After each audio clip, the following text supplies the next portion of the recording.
Hi, good evening, everyone. Welcome to the webinar titled Navigating the Pandemic, Your Career in Design. It is precisely during these challenging times that we need to step up and improve ourselves to stay relevant and to seize opportunities. Whether you are a design student or a professional in design, thank you for joining us this evening. I'm Eugene from the Design Singapore Council, and I'll be introducing the program for this evening. This evening, this event is organized by the Design Singapore Council in partnership with Skills Future Singapore and supported by the National Design Centre. This event is also part of the National Design Centre's program lineup for October, where we focus on young talents in the design sector. So today's session explores navigating your career in design throughout the pandemic, and this is the program for this evening. We are honored to have with us leaders from the industry to share their career journeys and to participate in today's panel discussion. So before we start this evening's session, I'd like to pass the time over to my colleague Shirley to share more about the Design Singapore Council and what we do at the talent development team. Over to you, Shirley. Thanks, Eugene. Hi everyone, I'm Shirley from the Talent Development Division at DSG, and I'll be sharing with you on two funding schemes which my team administers to support aspiring designers, design practitioners, and design advocates in their professional development journey. So first up is the Design Singapore Scholarship, which supports formal education in design to groom design leaders who strive to make things better by design and contribute to Singapore and the design sector. Applicants must be a Singapore citizen or permanent resident, have completed national service for male applicants, and have gained admission to a full-time undergraduate or postgraduate design-related course, meaning bachelor's, master's, or PhD that are offered locally or overseas by a reputable institution. The next application cycle is in February to April 2021. Under the scholarship, there is a holistic development framework put in place for our scholars. In terms of financial coverage, it will be in these 5 areas, namely full tuition fees, travel allowance to cover airfare to and fro the country of studies, pre-study allowance for settling in, computer and warm clothing, developmental cost allowance for self-development programs outside of school, and living allowance to cover living expenses in the country of study. For our scholars' development journey, we will assign a buddy from the Design Singapore Associates Network, which is the network for all DSG scholars, whether they have graduated or are still studying, and they can come together to collaborate, exchange ideas, and organize events for both the design community and the community at large. Next, there is also a compulsory 1-month internship to be served in Singapore during the course of studies for application of knowledge and on-the-job experience. On top of these, DSG will also facilitate other mentorship and job matching opportunities. As for the bond to be served, it should be a full-time design-related role in a Singapore-registered company, whether it is an SME, MNC with a Singapore base, or setting up your own studio. The bond period depends on the country of study and the duration of the course. Next, we have the Skills Future Study Award for Design. It is a 5,000 monetary award with no bond for early to mid-career Singaporeans looking to deepen technical skill sets or to develop complementary skills. It can be for both designers and non-designers with at least 3 years of working experience who are seeking to either take on dedicated design roles in in-house design or innovation teams, or advocate for design adoption in their current organizations, or scale or accelerate a design entrepreneur's business. The final application cycle in financial year 2020 is opening in a week's time on 26 October 2020 and will close on 15 January 2021. So we hope that you can keep the 2 funding schemes in mind as you go through today's webinar. In the meantime, if you have any questions on the resources shared, please feel free to ask them via the Q&A module, and we will do our best to answer all your queries. So without further ado, I'm proud to introduce our moderator and speakers for today. For moderator, we have Ms. Praise Mok on board. She is the Deputy Chief Executive from Rohe Corporation. As for the speakers, we have Mr. Chuet Wantanasil, Chief Design Officer and Managing Director, DBS Bank. Mr. Jeff Chong, President of Tribal Worldwide Asia and Deputy CEO of DDB Group Singapore. And last but not least, Mr. Ryan Han, Assistant Director and Design Practitioner from Wildlife Reserve Singapore. So now I'll hand the time over to Praise. Hello there. Good evening and welcome. It's great to be here, and I am just thrilled to be able to be in the company of very creative people. So my name is Praise, and I'm with Rohe, which is a learning and consulting organization. We've been here 13 years now. We're locally set up, and we specialize in learning and consulting. And we've been working with organizations and individuals in the space of change, leadership, and also culture building, right? So my interaction with design has been in the crafting of learning experiences. We do have those that are both face-to-face and remote. We've done over 60 of them right now, and we've trained over 70,000 learners. And my job today is to create a space for our speakers, Chu-Ek, Jeff, and Ryan, to be able to share from their experience and hear how the design profession is currently evolving, and also to share some of their tips and insights on what you can be doing right now to be able to help yourself find a great space in this profession and in this industry. Okay, so I'm just going to leave it with Chu-Ek to introduce yourself. Hello, everyone. So my name is Chu-Ek. So I have been working in Singapore for almost 10 years now. I'm moving actually from US to Camo to set up this design team. And now I've set up a design team in DBS. It's have been about 7 years. So we actually grew the team from 2 to 7. And we have a lot of discipline in the team. And I'm happy to be here to give you some insights or maybe some tips that you can be useful for you in the future. Thank you. Thank you, Chu-Ek. I think, Jeff, you want to say Grace. hi, Jeff? Yeah. Hi, everybody. Thanks for having us before your dinner. We promise to make this as appetizing as possible so that, it won't be a drag. My name is Jeff. I actually graduated from Temasek Polytechnic back in 1996, right, in graphic design. So I started my career as a graphic designer, doing all sorts of logo branding, and I've kind of gone a full cycle to advertising, technology, was involved in some startup. And today I am very privileged to be tasked with the responsibility to lead one of Singapore's hottest creative agency. It's DDB Group Singapore. Some of my colleagues are here. I want a big shout out to them. So tonight we hope to have, like what Praise said, to have a very safe space for us to share some tips that you can actually apply tomorrow. So we've met all the speakers and we guarantee you a good show tonight. Great, thanks, Jeff. Ryan, you want to go ahead and introduce yourself? Hey, hi everyone. So good evening. So really glad to be here. So a bit background for myself. Graduated in NYP, Industrial Design. Subsequently, I started my career as an industrial designer, so consumer electronics products. So I've been to creative technology. Then I shift my career kind of a bit to teaching. Then subsequently at SingHealth, so more healthcare, and subsequently at DBS Finance. Then now I'm at WRS. So it's a very different industry from one another, but still applying the same context of design and empathy and all those ideation and stuff like that. So I think we will be sharing more about all this in a while. Yeah. Great, thanks, Ryan. So I'm just going to jump in and looking forward to what these three gentlemen have to share. I think thank you, DSG, for being able to curate such a skilled and experienced pool.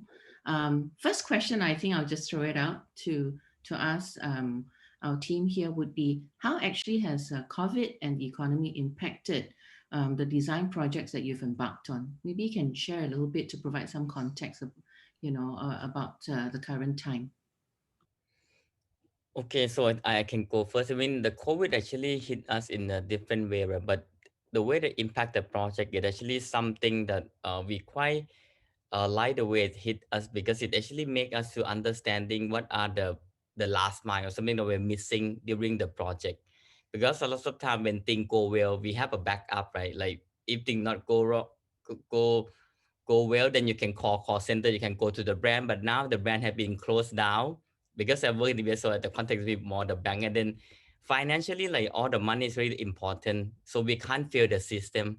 So no matter what happened, we need to make it work. So a lot of project that coming in, we call the urgent project, but we have to really deliver like something that you guys might not know, but we have a lot of dormitory for the worker in Singapore. And most of the time when they lock down, majority of them in the dormitory, and they cannot send the money out to their relative or the family overseas. So, and most of the time they don't use those online banking. They normally go to a certain place, right, to do remittance. Now they're forced to do it. And then at the beginning, we thought onboarding very easy. Like, we can read the screen, but for them, very different. They don't have confidence to send the money that they earn to some on screen, and they're not sure that the money will reach there. So a lot of things that coming up, and we need to actually adapt and try to push the project out in very short time frame. Some project we used to do 6 months, you have to do in 1 month. So those are the things actually impact us, but I think it's just a good learning for us, and a lot of blind spot that we have been kind of neglected, and maybe we don't think about it that much, actually surfacing up. So I think that's a good learning for us. Great, thanks, Joy. I think a lot of compression of time, right? 6 to 1 is incredible. I think we're hearing a lot of that as well. Jeff, Ryan, anything to share around this? Okay, I can share. So in WRS, because as all of y'all know, we are doing we do have this expansion plan. So the Mandai precincts. So that itself is we are still continue with the new park moving in. But of course, there might be some delay. So that's one. But I think the current of course, as you all know, the tourism has been impacted. But what we are doing is that I think you all have heard about SDB. They are trying to channel all those locals to visit or revisit our parks or our the whole tourism in a sense. So I think it's okay. So but what I think is that during COVID we have to be adaptable because government is slowly opening up. So we have to be adaptable to all this changes or things like that. Yeah. So it might impact a bit, but we are still trying to be adaptable in all these changes lah. But yeah, so that's it. But project wise, yeah, still ongoing. Yep. Thanks, Ryan. Adaptability is key in this time. Right. Jeff, anything to share? Since Ryan shared about adaptability, I'll talk about agility. There are two things that I've learned and still learning from COVID. Our interaction with COVID was on the second day of the Lunar New Year. I've got a call back. I terminated my visiting and then went back to office. We were asked by one of the clients to actually, who's actually responsible for the WhatsApp group that you guys received every day from the government on the COVID status. So back in the earlier days, we were tasked to design this system where it could actually deliver timely information on the COVID situation to citizens who sign up. It was actually quite a tall order because we went through several rounds of iterations, and then of course with the coming in of GovTech and then Facebook community partners, they all came in.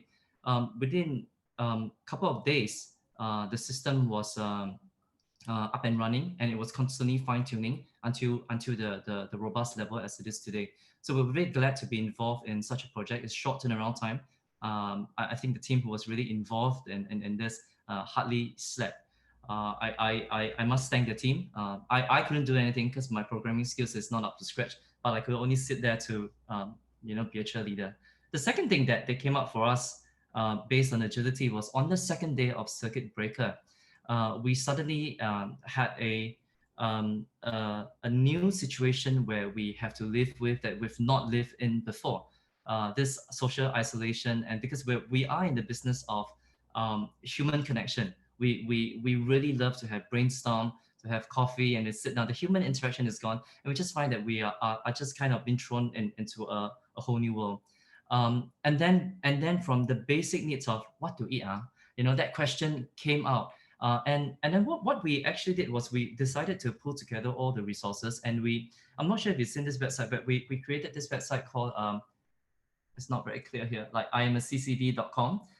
What it does is it actually pulls in the user-generated content from communities around Singapore, from the best place for food, from the best place to get services and all that.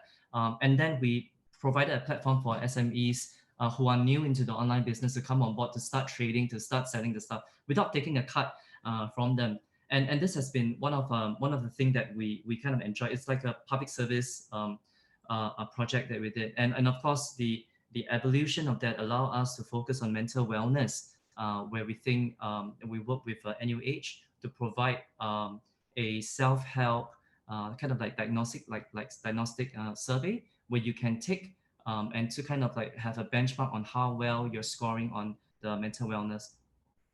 So these are the two things that allowed us to use the agility that we have learned for over the years and apply it in the shortest possible time to get a project up and going. Great, thank you. Thank you, gentlemen. I think one of the things that I'm picking up here is that there has been an increased amount of collaboration, right, across industry, across public-private. What is your observation here around that as a skill for individuals who are professions in design? This ability to collaborate, this ability to be able to connect and all. Can you share a bit about how that is showing up? Because I'm picking it up in what you are sharing, the kind of projects you're undertaking.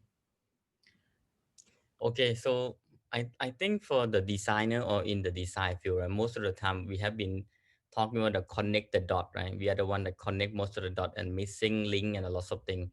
I think what the crisis bring us is actually something that some organization maybe not know how the design work, or maybe what the value design bring to the table. This is something, if you can grab opportunity, this is the event that you can showcase a lot of things. Like the easy part that you can see, we draw some customer journey sometime that is really helping, but what is missing, and I see lots of video that we actually producing nowadays, because once you have the video feed or lots of things that we are coming from on the ground, and those are the things that we are using quite a lot, and collaboration with organization that not just our customer itself, but we also have to work with government like MOM to fix the dormitory for the worker. We have to work with a lot of organization, MOH, and lots of things. So those actually helping us to mapping the stakeholder and try to connect the dot that each organization needs certain data. I do not talk about data yet, but a lot of like everyone looking for some data, right? They need to check the, who get infected, those kind of things. MOH want to take another data, and we want to make sure that, whoever in the dormitory never left the dormitory.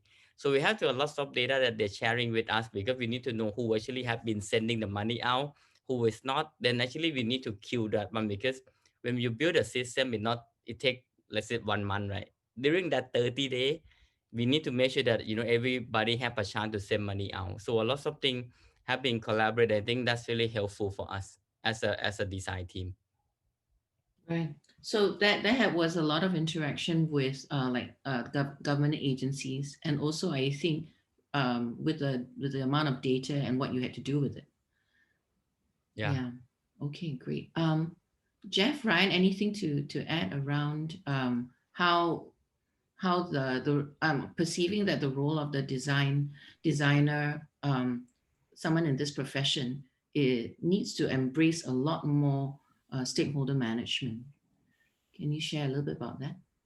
I think for my side, because during COVID, all of us are working from home, so of course, connecting, we'll be using Teams and stuff like that. Then, of course, we have been doing quite a number of brainstorming, online. So I will not talk about the ops part, which all the things. But I think personally, for designers or in our role, in our job, is to look up for also potential kind of medium to help us to better facilitate all this brainstorming or ideations or stuff like that. So for example, we even went to Miro, which I think is a good platform to come together to ideate, to come up with ideas, to cluster, affinity clustering, and so on and so forth. So I think that gives us, for personally, I think it opens up my mind in that in the past we always use post-its, and now we have to change a bit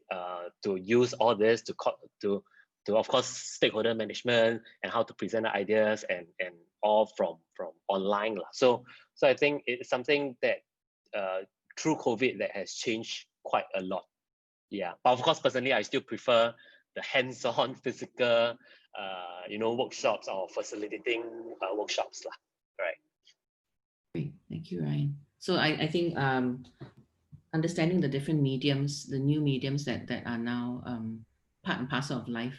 Yeah, Jeff. Well, I think quite similar to what Ryan shared. Technology is our good friend. During circuit breaker, we still had to deliver our work, and I think we were lucky because as a digital company, we've already started to use all these collaboration tools and all that. But we've never imagined sitting in front of a computer for more than 10 hours facing the screen and just talking. So actually, for the first 3 days of circuit breaker, we all had like sore throat. But I guess one of the most challenging stuff was for us to actually execute the filming in restricted amount of crew over remote access.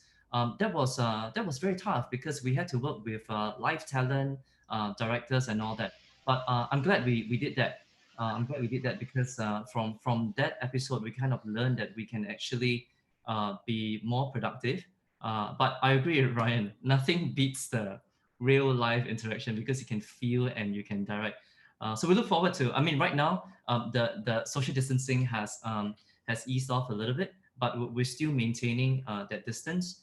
But it was a very good learning experience because when we needed the live streaming technology, a lot of the equipment that we use weren't ready. The Wi-Fi was patchy, the data was patchy. And then you kind of wonder, like, what have you been paying all this while for all the data? It doesn't seem to be working as fast as they claim. Okay, so guys, we've been talking quite a bit around the different attributes like agility and being able to be adaptable and also being able to collaborate. Are there other skills on the technical side that you might want to share with our listeners right now, our viewers, in terms of skills that you're observing are important at this particular time? Okay, skill set is a bit. I think we all use all the skill set that we have, but I think multitasking start to popping up more.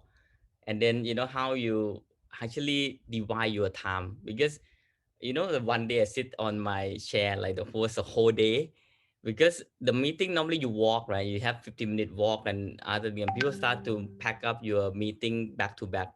So now you need to start to do how you do multitasking, how you grab attention in the meeting, because sometimes people might look at you, but see they look at something else, because you won't know that they actually pay attention. So a lot of eye contact, a lot of projection of the voice, how the voice come off. Like you can see that from Jeff and Ryan, their voices have been tuned out because they have been doing quite some time. So now they know what kind of tone that can grab attention. So that's a skill, the new skill that the designer or someone that lead the project, when you present something, you need to make sure that you over kind of power of all the distraction that the user might have, because otherwise it's very hard to grab attention in this time. When you're on in the meeting room, it's very easy. You can look at the people and they can look at the phone so much, right? But now on this, they can just grab the phone, you not even know. So a lot of things that you need to, that's a new skill that we need to learn.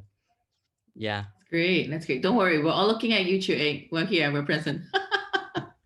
Right. Guys, Ryan, Jeff, any other skills that you're observing? I think to add on to Chuek's part, I think very relatable lah. So, for example, when we are doing like facilitate, or maybe we are chairing a meeting, the problem now is that everybody is using Zoom or Teams, and most are actually they switch off the videos, so you can't really see the real life time kind of interaction lah. So things that we have to do is to ask them back question, so that I know they understand what I'm saying lah, or at least they get it. So these are some new skills or things when I think as a designer we have to do now like in this current situation, because it's kind of difficult to get people's attention on Teams or Zoom lah. Correct.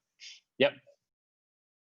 And of course, sorry, to add on, because in the past, in the physical world, right, in in the physical world, we can use whiteboard, or at least as a designer, I like to use whiteboard to draw so that people knows, or have the same language or same understanding. But now it's a bit difficult, although, teams might have the whiteboard stuff, but it's still a bit difficult. So these are the things that, before you present something, you have to make sure that it's easy to understand and it can guide your stakeholders along the way, and not to be so confused.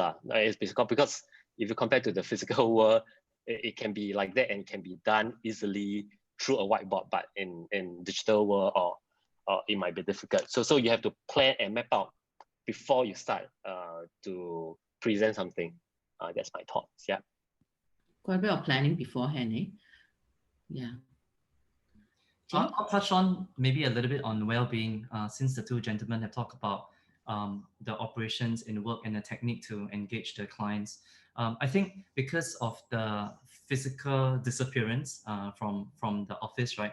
It's possibly quite hard to ascertain if your co-worker is feeling well, doing okay, is he overwhelmed with work. So I think while as leaders, sometimes we need to be there to help, to keep a lookout, but it's quite impossible for us to look at everything. So my thing is like as I've been speaking to all my leaders, is we need to really encourage the team members, right, to exercise self-care, because a lot of them are very driven, and I was so blessed to have such a good team.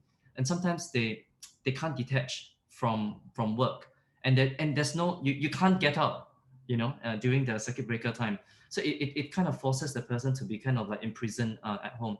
So I think the at least for the various groups I was in, I mean, I was pleasantly surprised where some of my colleagues, because they realized that I got sore throat, they put together a care pack and they sent like lozenges over to me. I actually thought that someone made a wrong delivery, but I was pleasantly surprised. But I think caring for one another is very important, because especially when you work in a team, when you care for one another, you then can work together, because there's room for more collaboration. And if one team member is down, you can't move forward. So I think self-care is key. Thanks, Jeff. I think what you're also alluding to is just that care for others, self-care and care for others, the compassion, right? To be able to look out. It's really sweet of your team to send a care pack along. And that actually is one of the factors that has shown up recently in terms of the skills that people are looking for, the attributes and care. It's just the ability to have the eyes that look outside and look towards others as well. So I think Shuey, you were sharing around multitasking, and Ryan, you were saying about it's really important to plan, and Jeff was talking about self-care. Would there be any technical skills that you observe in this new way of doing things that one cannot fail, but must do? Because I think a lot of our viewers may be graduating into this sector, right? Maybe just starting out. Some are also coming, but potentially considering a switch out into the sector. So if you had some thoughts around that for them, what tips would you give in terms of, okay, guys, if you're going to be in the space, there's some skills that you must have as a designer to be able to start off well. Any thoughts around that? Okay, I think I can start first. I think I will not talk about, I will put skills aside first, but I think the first thing for me is more about mindset. As I think previously I mentioned about adaptability. I think for new grads, or even those who are thinking of changing to this line, I think adaptability is one key because things moves really fast. And if you talk about my in my past experience, like I graduated about 2005, 2006.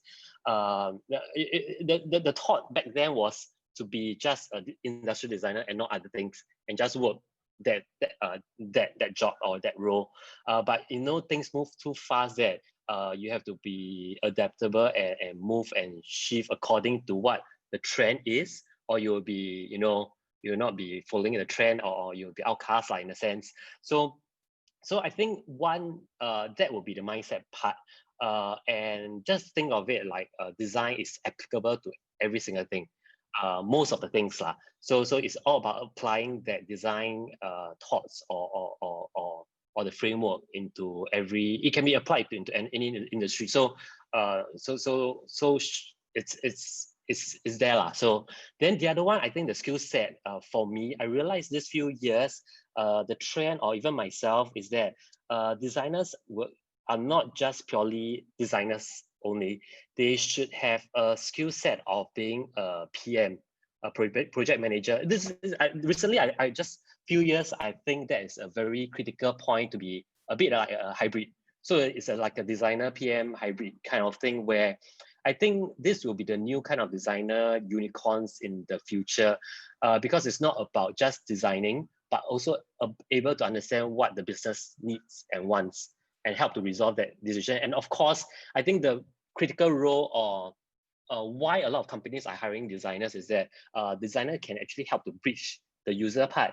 And of course, they can also help to convince the stakeholders and also looking at the whole end-to-end and everything lah. So I think that's the skill set I suggest or advise lah, those who wants to be in this to be a designer to have that, because this is what I foresee in the future, or even now this is happening, designer PM hybrid kind of trend. Yep. That's a great tip. Being adaptable and also acquiring the skill of being able to project manage so you can attend to business needs. And I think it was insightful for you to see that the reason for hire is often also to bridge the understanding of needs of the users to product development, etc. That's great. Thank you so much, Ryan. What else? What other tips do we have? Chue? So I think for me, right, I always like tell my team that actually, if you look into the design team or designer or whoever that you in the team with, creative team, your job is normally three things that you normally do. The first one, actually, why they want to build design team, because design team can make it tangible. So we make business leader vision or the team vision to be tangible, because we can do prototyping, we can do a lot of things, right? That's part of our skill that we have. We can draw things, we can make things look real, and you can use it and test it. Second, we there because we actually try to understand user very harder than other than. So that's why the skill that you need to have is how you listen, you deep listening, how you observe, because sometimes even though you're in the testing, customer might say something but they do the other thing. We have seen that so often. Like we ask them, because we give them incentive to come to the testing lab, right? Sometimes they shy to say certain thing, or culture so different. Like you go Hong Kong testing, Taiwan testing also very different. So you have to be able to understand the customer really carefully, and use it as a guide, but don't have to really like 100% customer say this, you need to deliver this. You need to synthesize the information as well. And the last one, we leverage technology. So as Ryan mentioned, that all the tactical skill that you have, you can learn, but you have to learn very fast, because last time I remember that the Dreamweaver or the Illustrator, they never change. I think 1 or 2 years they will change one time. Now with every 3 months, like Figma, whatever, they just reload, all the software, you have to relearn again. So you have to learn those technical skills very fast, and also understand what technology can bring to the table, but try to not force-fitting technology into the thing that you design. So you have to understand what it actually can leverage and what cannot be done. Yeah, so that's around three things that I emphasize for my team for the learning and the growth. Oh, great. So make it tangible, support making things tangible, because you can make things happen. You can make things be seen by drawing, by making. Try to understand by listening and observing what's really going on. Yeah. And I think to leverage of technology, right? So great. Thank you. Thank you, Chue. Mhm. Jeff? Okay, so maybe I start off with an overview on the growth sectors in design. So many of you who are attending this talk are possibly related to a design field of study in all shapes and all formats. A post-COVID world, I'm very confident to say that we are looking at an industry that requires a lot of designers. Why? Number one, there is a fundamental shift in how consumers are moving to interact with products, services, and brands and content, right? So, for example, in the pharmaceutical world, you would have seen that there is a rise in teleconsulting, telebusinesses, and like you can now talk to a medical profession online as we are doing right now, and then the consultation can be done. Your medicine or your MC can be delivered under 3 hours, right? But having gone through a couple of it myself because I was doing some research on it, none of the tools or the apps available out there are actually as sleek as what I would expect to have come off from someone who actually done some user experience design on it. So therein lies an opportunity for all of us here, the designers who are well versed in user experience, to create the kind of interface to bring the brand, to bring the experience closer to the consumer. And the other thing is the rise of e-commerce and the rise on content. You would have seen so many people going to Facebook Live or whatever platform, IG Live, to start selling their product. There is a combination of shopping and entertainment coming together. So we call it shoppertainment. Someone needs to design the backdrop. Someone needs to design the interface. Someone needs to design the experience. Who's there to do it if no one rise up to the challenge? And I guess these are something that's not entirely new. So if you look at shoppertainment, as I said earlier on, it was actually, for those of you who are old enough, okay, you may remember this thing called Vision, where people sell things over the television and then you call to make your order. It's actually the same thing, but it's using a different medium right now. So when we are faced with all these things, all these new products, right, which was not in our playbook, which was not in our textbook, what does it require us to do? So I always say this to my team members: you must be very good in chaos management, right? Chaos management is key. And being designers, right, somehow we have this innate nature in us to be very methodical in our thinking, and we are able to see things that in wireframes and wire mapping, and that helps us, and that's going to set you apart from any of the people who's eyeing for the job. So I say you must so if you don't know what is that, you have to go pick up a book and start reading what is user experience, and to have this hunger for continuous learning. I think learning is something that is very important. All the skills that I've learned when .com first started, it's like archived already. What Shuik say from Dreamweaver, I still remember, like I still like figuring out Dreamweaver and Go Live, Adobe Go Live in the past, but then now it's all gone. So technology, it's here today and gone tomorrow. So so just to recap 3 points, there's a demand in design right now. You must be very good in chaos management, and then you must continue to have the hunger to learn. Fantastic. I think Ryan had mentioned some earlier that actually design is everywhere. You could pretty much see the potential for design in everything that we're doing. So a question around what has impressed you about those wanting to join your team. Can you share a little bit around that? I'm sure many have come knocking at the door, wanting to have a chat with you, etc. So what are some of the things that have impressed you about those that have been wanting to join your team? Okay, so I think in interview, we have been doing in-person interview. Now we do virtual interview.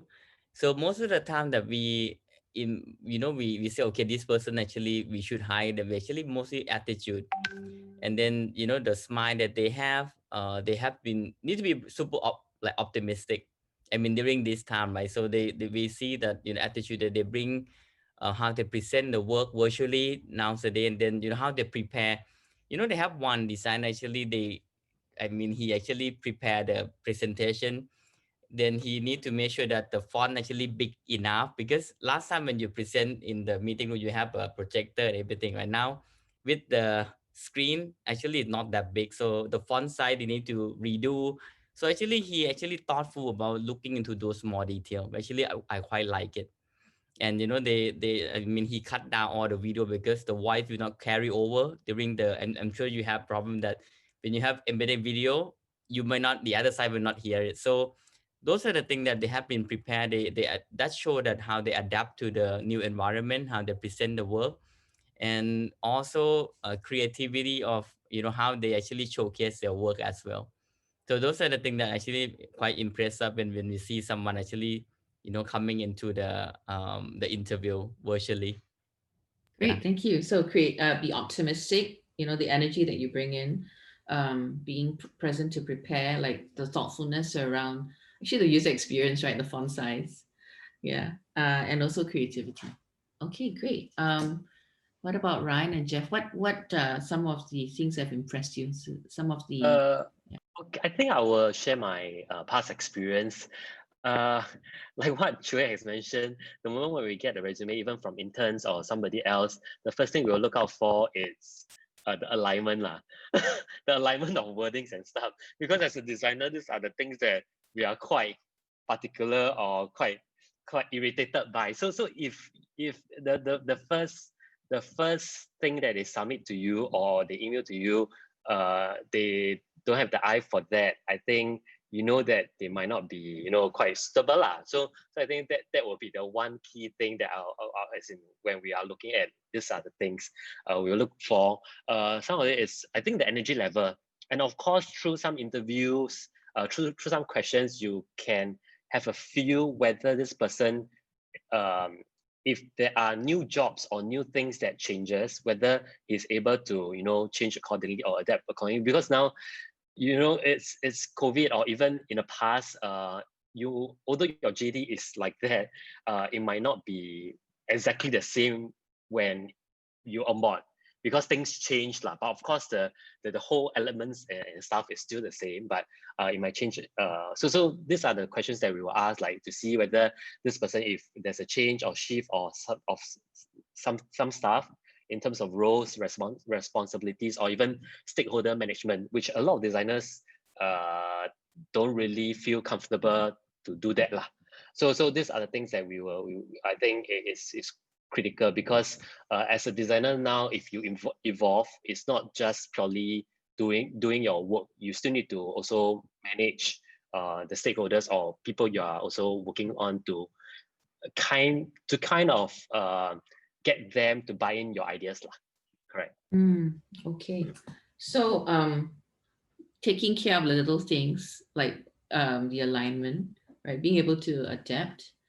And I think what I'm picking up, Ryan, is that you might throw over some scenarios to just try and see how they show how they might attend to that. And also correct. I think in the past, correct. In the past. And also I think a reminder around the fact that the role has now got a lot more interaction with stakeholders in it as well. So the ability to stakeholder manage too. Great. Jeff, how about yourself, Jeff? So the question was what kind of what is has impressed you about wanting those who have wanted to join your team? Yeah. So maybe the easiest way to look at is the CVs that comes through. These days, because we are also connected, I get CVs from LinkedIn to IG to Facebook to emails. It's really like a daily business just to clear them, because it's a fierce competition, because I think as we are connected to the world, a lot of people are using this opportunity to work remotely because they don't even have to come here. So we get CVs really from all over the world. Perhaps I start with what are the things that I don't like, right? So I don't like cut and paste CV. So there are many times from LinkedIn, right, you can see that people are cutting and pasting CV. And the worst thing is they get my name wrongly, they get the agency wrongly, and then they try to delete it and then they send again. So that one, no excuse, I'll straight away will go to the trash bin. But the most, I guess the most impressive CV that I received, right, is actually from people who actually go all the way to take the extra step to fabricate something. I wish I had that piece of product with me, like I shared with you guys the other day. So there was a staff who put together a craft piece of work, and she molded like a char siu bao with a USB stick inside, and then inside is all her work. I thought it was quite refreshing. So deliberately sent during lunchtime, and said, hey, let's have lunch, and all that. So it's all nicely orchestrated. So I thought something like that was it really jumped out from the rest, and definitely she was hired. But beyond that, I think that looking beyond the song and dance, but we do look at the quality of work that comes through. I think for me, it's when someone presents themselves to me, I like to know what that person has done in the last 3 months, because we want people who are very current.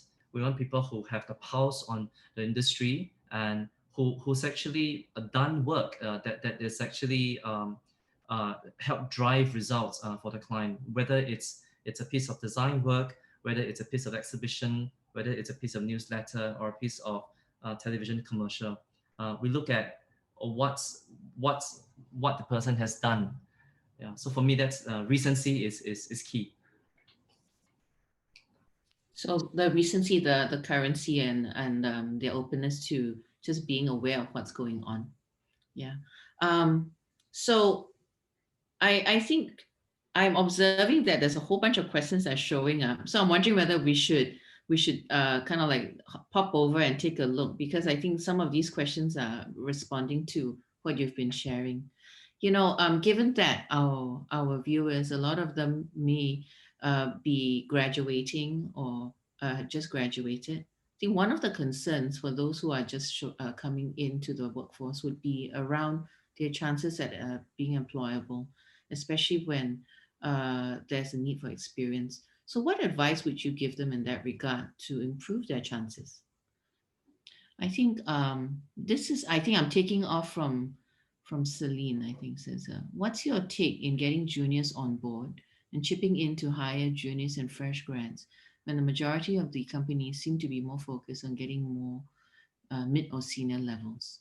So what is your perspective on the opportunities available? Okay, I think for hiring perspective, right, we try to actually sometimes a hiring manager also have a tough spot because we have some demand and supply, right? Sometimes the project come in and we have certain time we say, okay, we need to someone to hit and run, which means hiring, no time to train, just jump on board and just make it work. So that's why a lot of company tend to hire those kind of people with 5 year plus experience that they know what to do, then they can jump and do it. The hiring manager itself need to actually what they need to do actually planning for the future. I mean, they have to work closely with HR, and luckily the Singapore very helpful, and they try to actually groom the local talent, right? So you don't have that much problem in Singapore. In other countries you might have it, but the hiring manager, the team lead only need to say, okay, the quota, we should have a balancing of the new grad coming in. DBS, we have Singapore United program. We're hiring someone that's really fresh grad to coming in. We train them and they work with us for another year. So those are the programs that each design lead have to work with the HR, work with the Design Singapore Council, sometimes work with other organizations to actually make it work. But we all want to groom the local talent. I mean, Jeff and Ryan also, we feel that we need to groom someone in Singapore, even in Malaysia or Thailand. At least we don't have to import people from, other geographic, like sometimes I get someone from Europe, US, but those are part of the diversity. So we try to keep the team quite balanced. I mean, I have 50-50 boys and girls. We have young from 20 plus to 40 plus. So actually that helping to bring the team and build a culture. And I'm sure that if you are don't afraid of you because you are young or you just graduate, you just need to show potential. We hire for potential and actually what you have already done. Actually, we need to see that, okay, what you can do in the future, and then we give opportunity to those talent. Great, thank you. That's a nice and hopeful thought there around looking not at what you have, but your potential, the future. Yeah.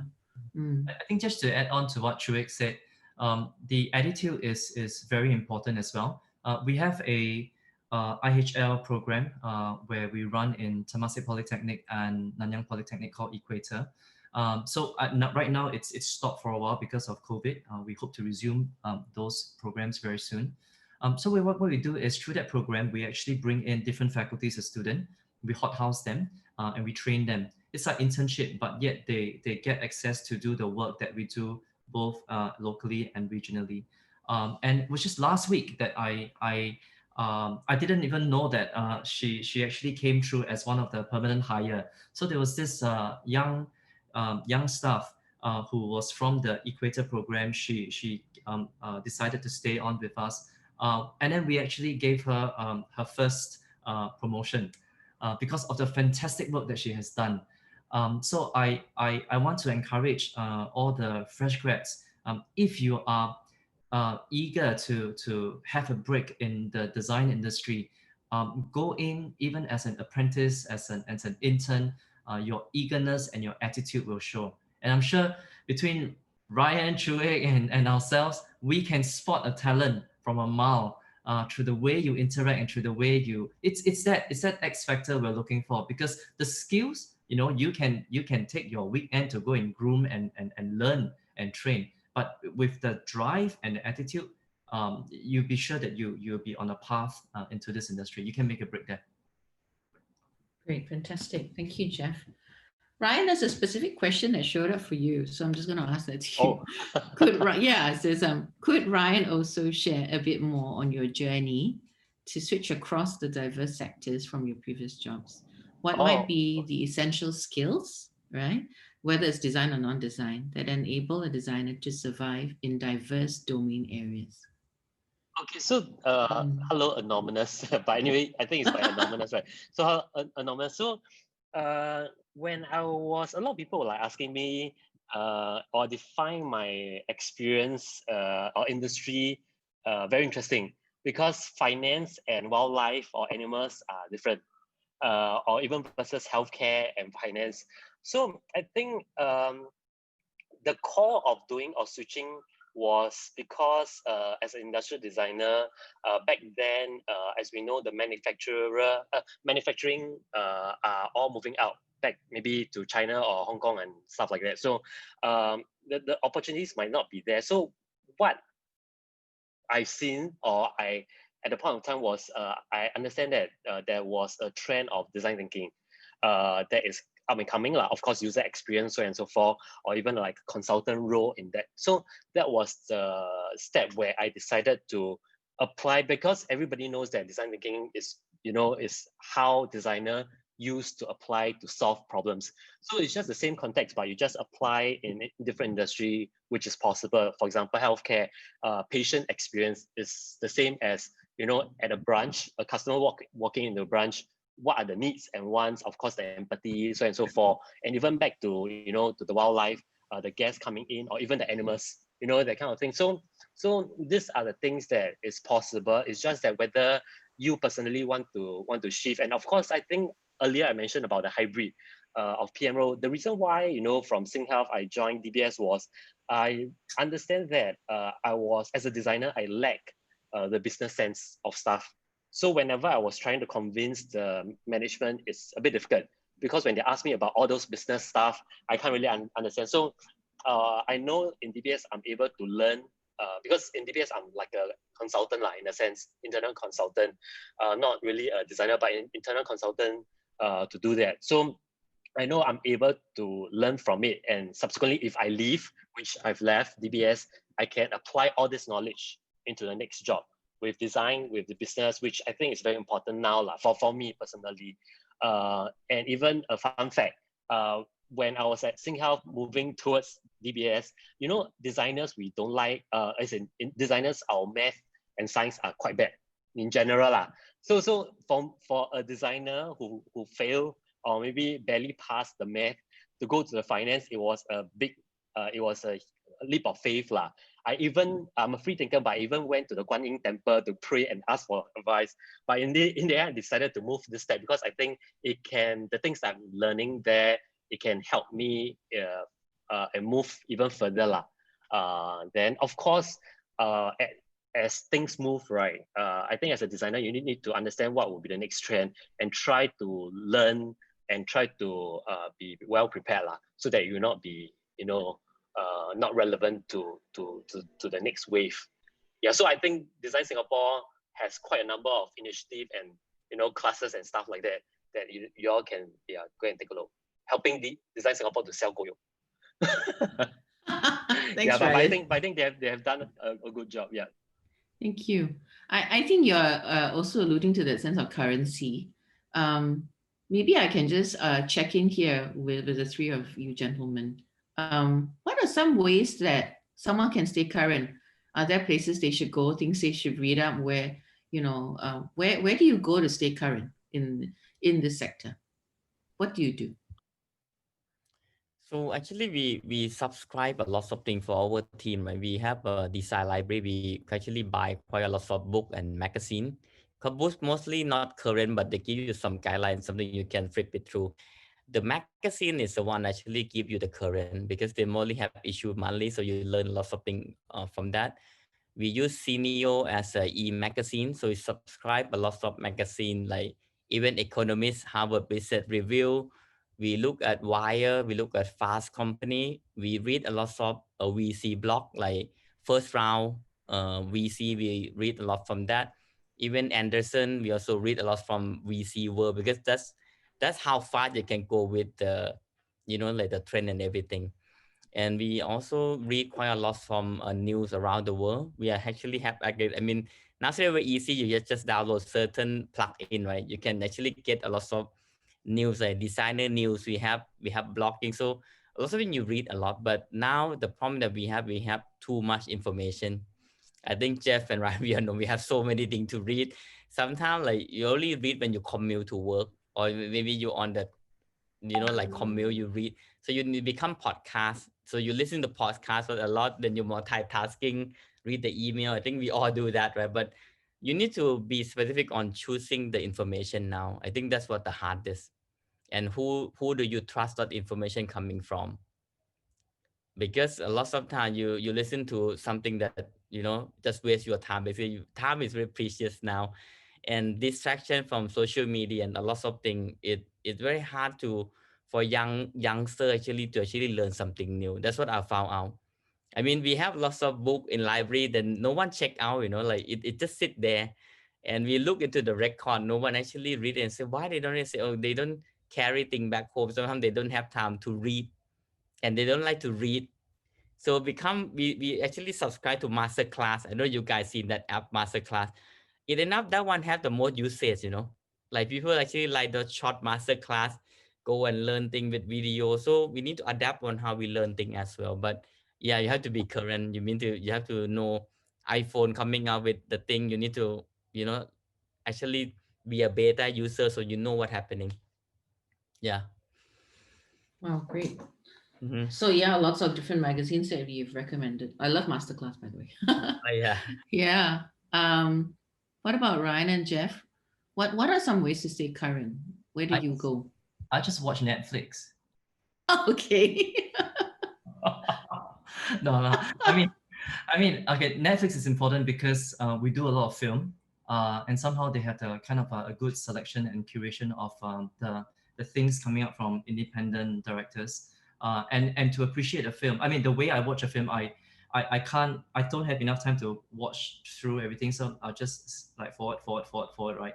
But I'm that kind, like, because I'm design trained, I'll watch the title sequence, the opening, the typography, and all that. So I get a kick from watching those because I think it's beautifully crafted. And music videos are key as well to learn from. And I can't agree more with what Chuvik said about reading. I have a huge library of books. When I need to learn something that I do not have knowledge of immediately, it's either you go to a library or a Kinokuniya to just pick up a book. You just flip through. You find that literature itself does give you a lot of ideas. And actually, over circuit breaker, like all the big universities like the Harvard and MIT, they've started to give out like free lectures. Some of them you can just buy for $20, $30 and all that. So I've attended, because I don't want to spend so much money now, so I attended most of the free ones, and I find it very enlightening. And of course, some of them could be quite boring, but to actually sit through what a Harvard professor could actually be teaching you online, I thought that was quite a nice and refreshing way of absorbing new knowledge. And then you take that knowledge and you see how you can apply it onto your work. So curation is very important. Agree with Chuvik. There's too many information. You need to be very judicious on what you choose. But maybe one advice is don't keep looking at the things you already know. Yeah, look at adjacent knowledge. So if you are a UI UX designer, perhaps look into storytelling, because then you can bring storytelling into, how you plan and curate the user journey for that person. Yeah, because I think when you go adjacent, you then pick up something more, and then it add textures to your work. Great. So some of the lectures that you attended had nothing to do with design, I'm guessing. No. No. Okay. I once attended one on quarks, and I absolutely could not understand it at all. So that was tough. Yeah. Thanks, Jeff. Ryan, anything to Okay, advise? so personally, I don't like to read. So what I do to supplement all this is that I do have Flipboard. I like short articles and also like medium blogs and stuff like that. Of course, masterclass, I think Choi has mentioned, I really love it. So let me tie in to what Jeff and Choi has mentioned. Jeff mentioned about so don't read the things that you already know. So for example, the things that I like in masterclass is one of it is called Chris Voss, who teaches the art of negotiation. So as a designer or as a researcher, you need to interview people. You need to ask the correct question to get the thing that you want to find out. So, all this thing, it might not, if you read the normal thing, it will be the same thing. But if you try to tie in like the art of negotiation into this, then it will be something, I think it mind blown me in a way on how to ask in a certain way to get some feedback or answers. So that is very, very good. The other one is, Anna Wintour, although it's a bit like, Devil product, the show itself. So, but I think that the way that she talks about design, how she talked about the energy behind the energy behind all this, I think you can learn from it, although it's not related to, directly to UX or, user interface or even design, industrial design and stuff like that. But the whole mindset or the whole energy behind all this, you can learn and actually apply in all this, which you can. So that is why to my job career, it doesn't need to be an industrial designer all the way. So it can be other things, but it's just applying the same context and what you have learned previously and apply next law. Correct. That's my thought. Great. Thanks, Ryan. Yeah. I love Chris Voss. Yeah, very good. Yeah. Very good. Good, right? Especially to your spouse, maybe to check whether they are lying or not. But yeah, but it's a good masterclass. It really is. Yeah. Okay, that's a plug for masterclass right there. Okay, a question maybe around for our viewers who are mid-career. Are there opportunities for matured workers that are looking to come in from other industries, from non-design backgrounds? What advice could you be giving them? Okay, so you mean like never do design work and then like to change the fields, right? So actually, Yes. we have quite a few. We have one architect. Actually, he working as a professional in architect. He have certificate and everything. Then he moved. Actually, he went to study from UK. Then he went back to China to be architect. But he opened a studio. But every time he want to get the project, he got under table. So someone will just pitch the project and get the project in for him the next day. So he started to learn the new thing, and using the architect background, he actually learned a lot of tools like Sketch, Figma, and he actually managed to be a UX UI designer today, and he actually one of the leading designer in our team. So I think for people that actually jump off from the current job, right, you need to know what are the function or the skill that you have in the job that you can apply to this design field, and you just learn whatever missing or the gap that you have. Sometimes maybe the same design principle, like architect and designer or UX are actually quite close. It's not that far away, just the medium a bit different. They understand space, they understand people who actually live into the space and the function. So I think it actually worked quite well. So don't feel kind of discouraged that hey, it's very hard to jump in. Actually, it's not that hard, but you need to maybe work harder than other, because people that in the road already, they know what to do, right? So you have to spend a bit extra effort to do that. But I believe that if someone really pursue something that they want, they will get what they want. So just don't give it, just keep doing it, and then you will get there. Super encouraging. Thank you, Choi. I think I I want to think, yeah. share. I want to share two real life case that I've seen and very inspiring. Back then when I was in DBS, I'm under this group transformation group. There was this lady. She was studying marketing, but she's doing all partnerships and stuff lah back then. So she saw what we have done and did. So in the end she left DBS and she went to GA to study UX courses because she's so inspired to be a UX designer lah. So I think it's possible. And after that, now she's working at one of the consultancy as a UX designer, which I was, oh, okay, that was great. The other one is because back then also in DBS, I was looking at regional, meaning I'm looking at China and Taiwan market. So there was this also lady in Taiwan DBS. She told me that she's leaving DBS. I say why? Then she says she is not, her background is a business, but she went to study UX UI courses during her weekend, like maybe 1-2 days course for 6 months. And after that, she left DBS to join a tech company to become a UX designer, which was very inspiring for me. And of course, her boss was like saying, oh, because all your fault. They're like, because we are doing very interesting stuff. So because all our fault that she wants to change her industry or her career to become a UX designer, which is good for me lah. So I think it's possible. It's just that whether it's all about, back to your mindset lah. It's possible. Not saying that you don't have any design or background or education, you can't do that. You still can do it because Design Singapore, even out there are a lot of courses that you can learn about all this. And it's just that, whether you want to do it or not. Of course, the starting point will be difficult.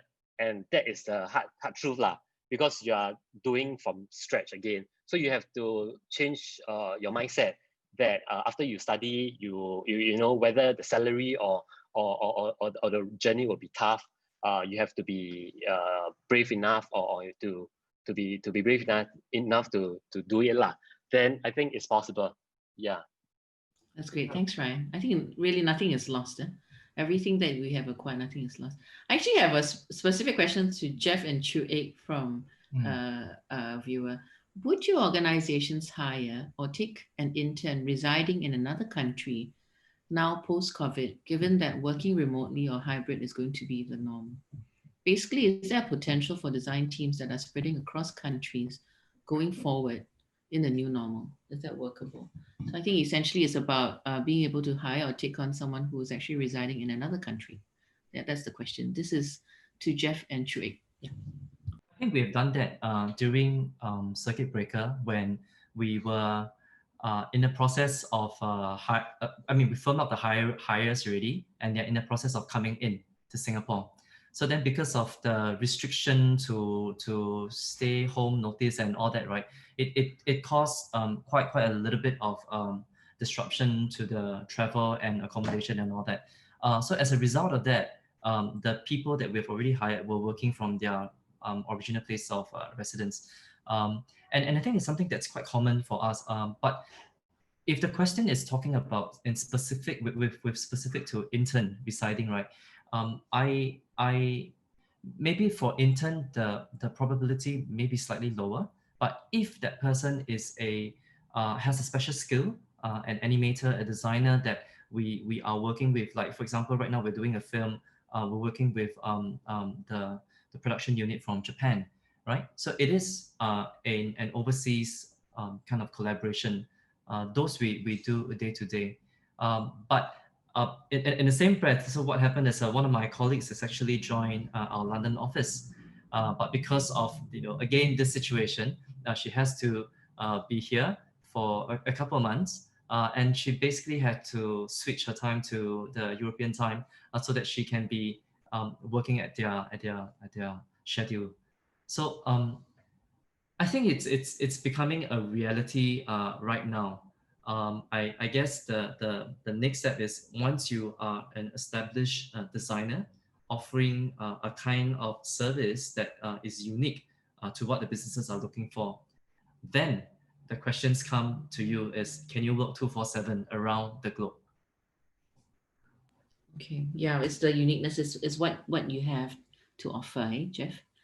Right. How about you, eh? Any thoughts? So I think intern in the past, right? We normally doing offer for people actually locally in Singapore.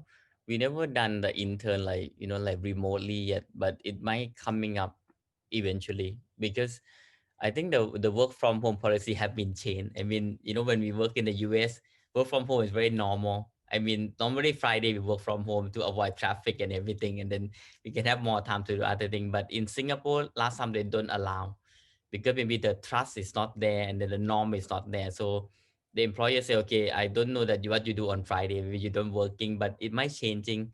Remote working is it might be a bit more serious now. I think they might think about, okay, why don't we hire someone remotely and then they can work full-time remotely. I think the company in the US have done that in the past. The work from rework, the Jason Fry, who actually found the 37 Signal, the base camp application, actually the whole company actually remote worker. So actually it's possible. And then I can feel that in the future they might have someone that work two job, like 3 day I work for DDB, 2 day I may work for Ryan because I like the Sue, I want to work. Then that possible actually because you don't need to commute so much.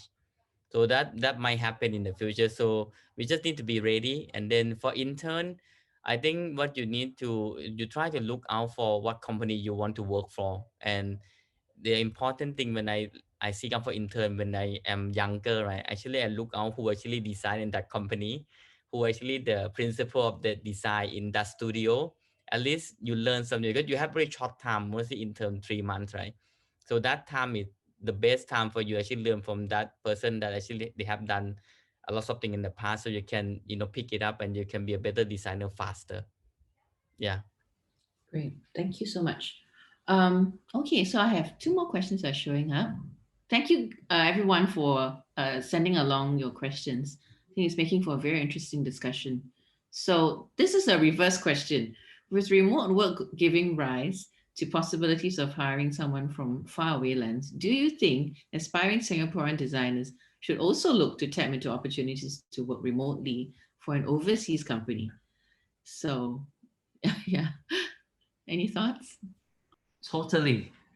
Totally. I think the world has already opened up. I mean, even before COVID, but just because COVID has kind of given us a proof point that work away from the actual office is actually possible. I say go for, if you can land yourself in freelance work, go work at different places to kind of just level up yourself and work with different creative directors, and then just build up your experience from there. I think we are looking at a generation of people who wants to work with different experiences, life experiences. In the past, we love to travel and work just because you can absorb the culture and all that. So it's, while that is lacking, but it's also allow us to, at the comfort of our home, work for Australia today, tomorrow work for UK, and then go to India. If such assignment happen, I think it's actually quite challenging, because then you get to interact with different culture, and you know how to then present yourself and present your idea and to negotiate with this different culture. I think this is it's steep learning curve, but it's worth a shot. Don't do it for the money though. Do it for the experience. Good. Yeah. And I mean, what a great way to kind of get all the experiences sitting exactly in your bedroom, and yet be, some parts in Australia, some parts in, whichever parts of the world it is. So it's good. What about Chuik, Ryan? Any thoughts on this? I think you should do it. I mean, if you have a chance, right, working with a different country actually give you a perspective. I mean, you can in Singapore you can speak Mandarin. You should try to work for maybe China company like those Tencent, Alibaba or whatever that coming up, because that actually you have an age, you understand Mandarin, so it's actually helping you to kind of learn in those environment, and what are the design theme and coming up there, actually helping you to grow as a designer or anything that you do today? Thank you, Joey. I think we probably have time for one last question. So I suspect this one, I'm not sure if it's from an IHL, but to the panel, if there can be an employer's wish list, what are the things that you wish academic institutions can prepare their graduates for? Something that's currently missing from the interviews that you receive. Okay, so I think if they want to prepare, I think one is, I think as Jeff said that, we actually design for passion, but we work for money, right? So the other thing that they need to plan actually for graduate, like help them to understand financial 101 also, because it's actually hard to be a designer when sometimes the Asian family will not support a kid to be a designer. They like the kid to be a doctor, be a banker, engineer, and lots of things, right? You actually pass that stage. Now you're on the real world, right? Actually, if the company or maybe the design organization actually host the finance 101 to helping them understand what is salary benchmark is about, if what is the right band to be in, those are the things actually helpful, because a lot of time I saw some, I hired quite a lot of people in the last 7 years. Some people are coming from certain company, their band very low. I don't know how they survive. It's too low, and it took us some time, 3-4 years, to adjust them to be at the par. And working with HR, because sometimes HR say, oh, you cannot increase people more than 15%. I say yes, but this is too low. You cannot. So a lot of things that if organization like Design Council can helping that, it actually will helping to grow the kind of talent in locally in Singapore as well, because I think it's an important aspect. Okay, great. So it's having that awareness with the finance, the 101. That's great. What about Rana and Jeff? I think I can add on because I taught before in polytechnics, and I think one missing stuff that in education before as in preparing students to the workforce is that I think two things that might be lacking, and I think can be done in the sense that, or even personally you can go and try to do it or try to learn, is that first thing is more about how to stakeholder management, because if you are as a designer, okay, in schools we learn about what is the design process, what are the correct ways, methods to come up with ideas, prototype and stuff like that. So that is the usual, but they really never teach about what about stakeholder management, because as a designer, I think one key role is that we are the bridge in terms of the customer, and of course to the stakeholders, and of course to the developers, and so on and so forth. Is the linkage of everybody. So I think that is very important to me, or even as a young designer should have. The other one, I think it's the mindset to say that it's okay to fail, because in schools it's always saying that, okay, we need to do in the sense that we have to do it correctly. Okay, but in the real world, things doesn't follow or go as planned, and you might get some setback. Same thing as design thinking. We have to do the ideation, prototype, and you have to fail a number of times. So is that part that I think as a young designer, or even as a student, you need to be aware of. It's okay to fail or to have some setback, but how do you learn from that and try to be better in a sense? Yeah. Okay, so great. two things. Thank you, Ryan. Stakeholder management and have it be okay to fail. Right, Jeff, I'm going to give you the last word on this. And then we have to wrap it up. Go ahead, Jeff. Much to add. I think the two gentlemen have kind of covered it quite well. So, but maybe just one tip for graduates applying for a job, right? Is maybe perhaps do your homework before you meet the person. Look up what the person has done. What does the company stand for, and perhaps a little bit. I mean, this is the soft skills that you can have in having a conversation, having a meaningful conversation, and perhaps try to even spar with your future boss and talk about, because in the process of creative ideation, it's all about exchange, right? Because when you allow yourself to be vulnerable, and then you build ideas upon others people's idea, and that's how the work goes.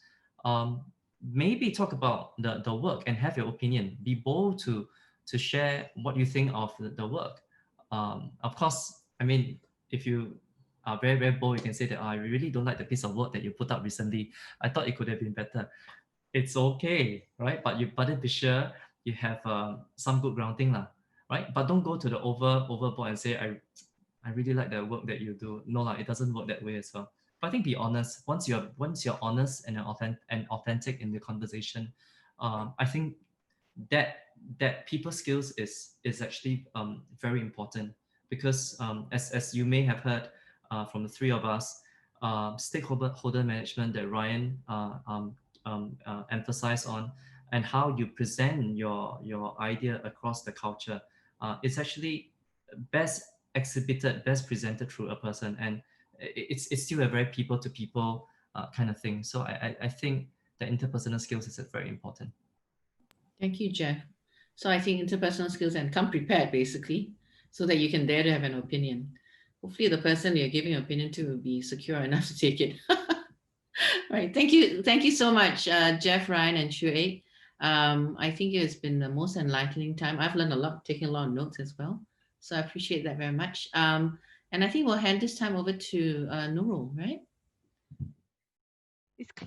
Okay, awesome. Okay, so I know that I only have 7 or 8 minutes to finish this, and I have quite a bit to share. So I will go through quite quickly. And if you have any questions, you can actually feel free to type in the chat, and my colleague KY can help to answer. And if I end on time, I will also try my best to answer whatever questions that you guys have lah. Okay, so there are going to be a few things that I'm going to share today, but I'm going to highlight 2 very important things that I'm going to share.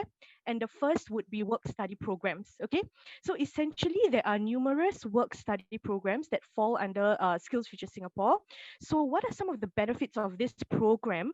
Is essentially you get career progression and articulation, and you have the opportunity to work in a company. So essentially how it works is that you work and study at the same time. So approximately maybe about 1 to 2 days a week you go to school, and the other days you go for work at a company that you are attached to lah, essentially.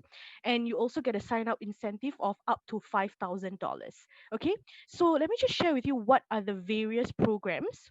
But before that, I just want to share with you that there are a number of people who have gone through the program and have said that they have benefited very much from the programs, and a lot of them have said that they also make more than their peers lah. Okay, and just for the rest of you who, if you guys have heard of this term before called earn and learn program, it's actually the same thing.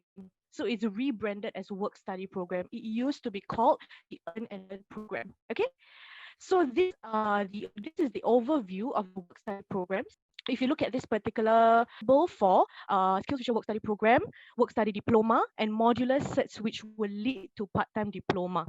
Okay, and you will also be eligible for the boot camp, Skills Future Work Study Certificate, a boot camp. So for poly graduates, you will be eligible for the Work Study Post Diploma and Work Study Degree, and A-level graduates, you will be eligible for the Work Study Degree. Okay, and all of them, like what I mentioned, ITE grads, poly grads, and A-level grads, all of them will be eligible for the Work Study Certificate boot camp. So this boot camp is about 6 to 8 weeks lah.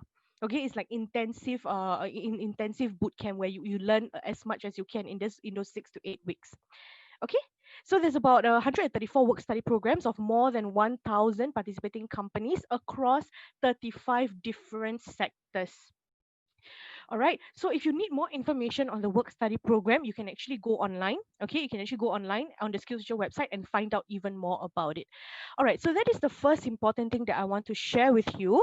And the second important thing that I want to share with you is this portal. Already used it before, but But for those of you who have not, okay, essentially it's a one-stop portal where you do everything related to your SkillsFuture needs. So for example, you want to search for a course, you go to this portal.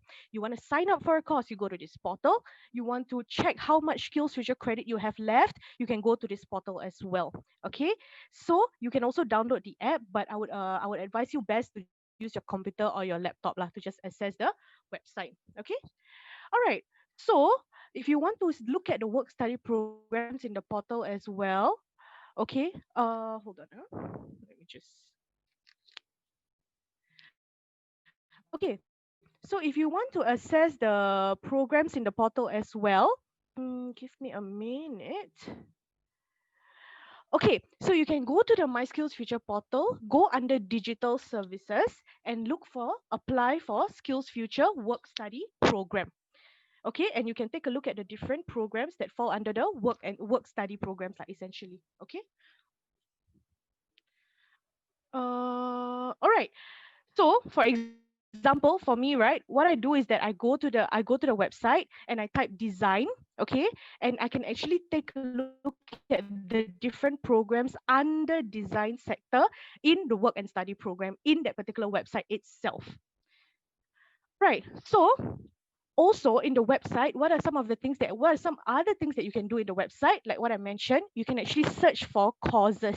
Okay, you can search for courses in the website, but if you want to check out your SkillsFuture credit balance and things like that, you have to log in with your SingPass. Okay, and other things that you can do also is you can actually do self-assessment test. For example, you want to find out a bit more about yourself, like, oh, am I a more social person or am I a more artistic person or things like that. You can actually take certain tests in this particular website and they will tell you the results, and they will also tell you, okay, you know what, you are a social person, so what sort of jobs suit you better. Okay, and you can also build up your skills passport, meaning all the courses that you have taken using your SkillsFuture credit or not as well, you can actually it will actually be inside the skills passport.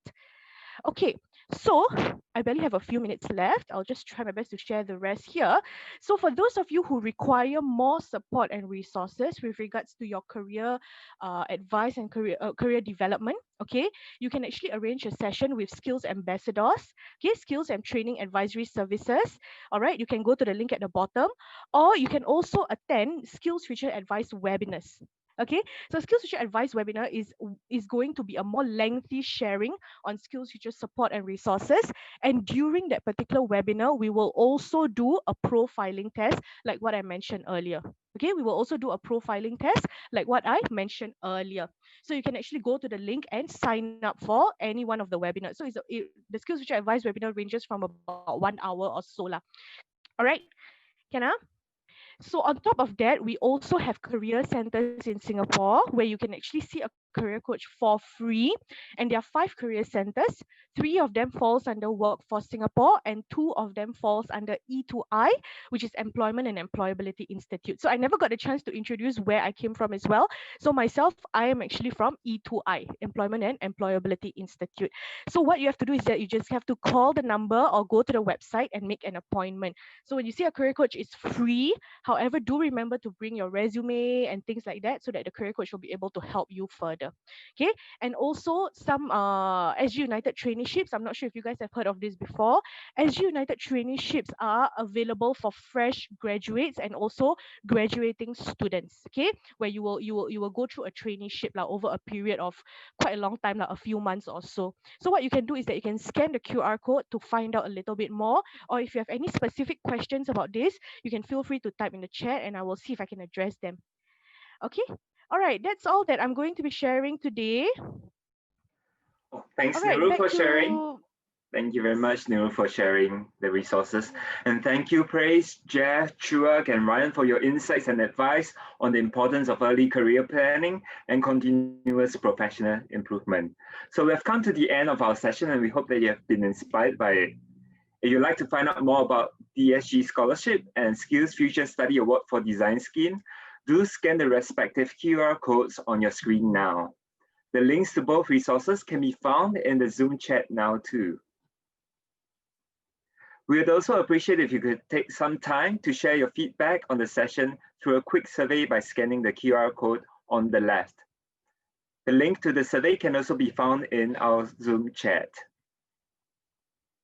And lastly, if you'd like to find out more about the programs at the National Design Center in October, scan the QR code that you see on the right. Thank you once again for spending your Tuesday evening with us. We hope to see you in a future event soon, and stay well, take care, and goodbye.